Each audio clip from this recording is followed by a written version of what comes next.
खाने के समय पूछो, खाने के समय पूछो, पकाने के लिए इस्तेमाल किया गया है पानी। पकाने के लिए इस्तेमाल किया गया है पानी, तुम्हारा पसीना या दूसरों की आंसू। पकाने के लिए इस्तेमाल किया गया है पानी, तुम्हारा पसीना या दूसरों की आंसू। उतना ही खाओ, उतना ही खाओ, जितना तुमसे दिया गया है दुनिया को खाने के लिए। उतना ही खाओ जितना तुमसे दिया गया है दुनिया को खाने के लिए। अतिरिक्त भोजन ऋणशेष मंकुतिम्मा, अतिरिक्त भोजन ऋणशेष मंकुतिम्मा। ये है आधुनिक कन्नड़ साहित्य में डीवीजी नाम से प्रसिद्ध एक श्रेष्ठ कवि डॉक्टर डीवी गुंडप्पा द्वारा रचित एक महत्वपूर्ण रचना मंकुतिम्मा ने कग्गा से चुने गए एक छोटी कविता। इस कविता पर चर्चा करने के पहले इसकी कृति मंकुतिम्मना कग्गा के बारे में कुछ बातों को मैं बताना चाहता हूँ। मंकुतिम्मना कग्गा आकार में एक छोटी कविता संग्रह है जिसमें लगभग 900 चौपदियाँ, चार चार पंक्तियों की छोटी छोटी कविता हैं। इस संग्रह की सभी कविताएं मंकुतिम्मा नाम का एक प्रतिकल्पनात्मक व्यक्ति को संबोधित हैं, जो हमारे समाज के आम लोगों का एक प्रतिरूप और प्रतिनिधि हैं। गरिमा की बात यह है, मंकुतिम्मना कग्गा कन्नड़ भाषा साहित्य से प्रतिष्ठित ज्ञानपीठ पुरस्कार के लिए नामांकित किया गया था। यह है इसकी गरिमा। अब देखेंगे कविता। डीवीजी इस छोटी कविता में, चार पंक्ति की इस छोटी कविता में हमें जीवन की एक श्रेष्ठ संदेश देते हैं। कवि कहते हैं, प्रतिदिन भोजन के समय खाना में हाथ डालने के पहले हम स्वयं दो प्रश्न पूछना चाहते हैं। पहला प्रश्न है,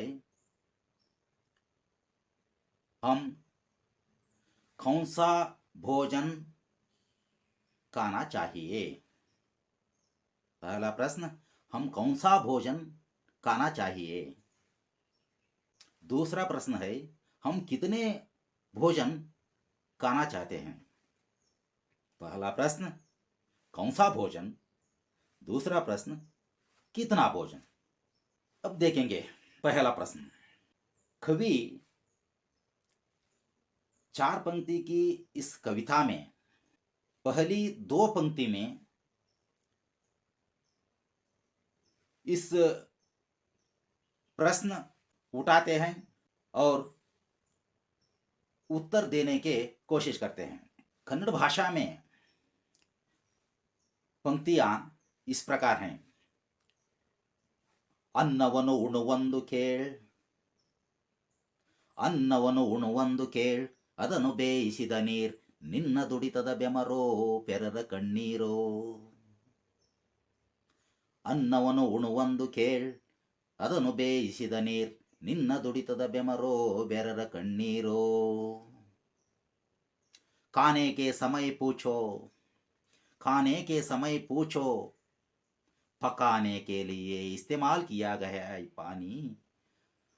पकाने के लिए इस्तेमाल किया गया है पानी, तुम्हारा पसीना या दूसरों के आंसू।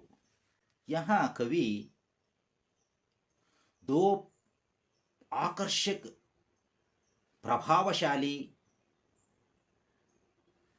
रूपकों को इस्तेमाल करते हैं। एक है पसीना और एक है आंसू। पसीना का अर्थ क्या है? पसीना का अर्थ यहाँ केवल देह जल नहीं। पसीना यहाँ एक रूपक के रूप में इस्तेमाल किया गया है। इसका अर्थ है परिश्रम। आंसू के अर्थ केवल नेत्र जल नहीं, आंसू के अर्थ दुख है। इसके मतलब यह है हम हमेशा हमारा पसीना के प्रतिफल के रूप में सच्ची काम से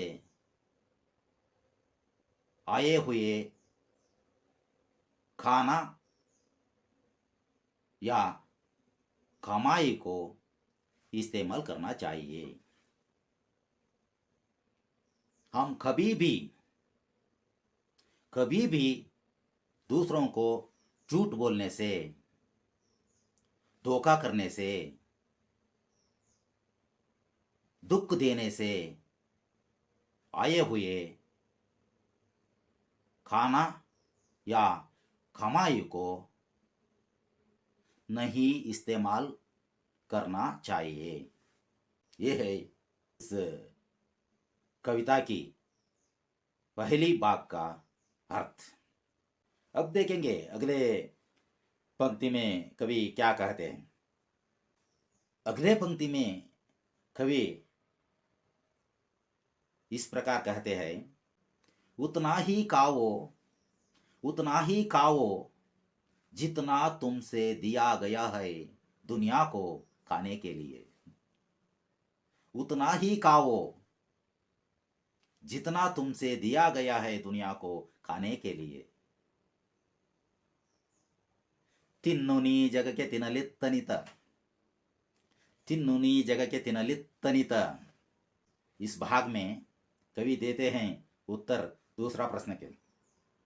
हम कितने भोजन खाना चाहिए? कवि कहते हैं खाओ उतना ही खाओ जितना तुमसे दिया गया है खाने के लिए दुनिया को। मिक्कूटरुणशेष मंकुतिम्मा। अतिरिक्त भोजन ऋणशेष मंकुतिम्मा। कवि कहते हैं अतिरिक्त भोजन से तुम्हारा स्वास्थ्य खराब होने के साथ साथ इस अतिरिक्त भोजन ऋण के रूप में तुम्हारा आध्यात्मिक गाथा में जमा होता है, जिसको तुम स्वयं चुकता करना चाहिए इसी जीवन में, नहीं तो अगले जीवन में भी। यह है इस कविता की अर्थ।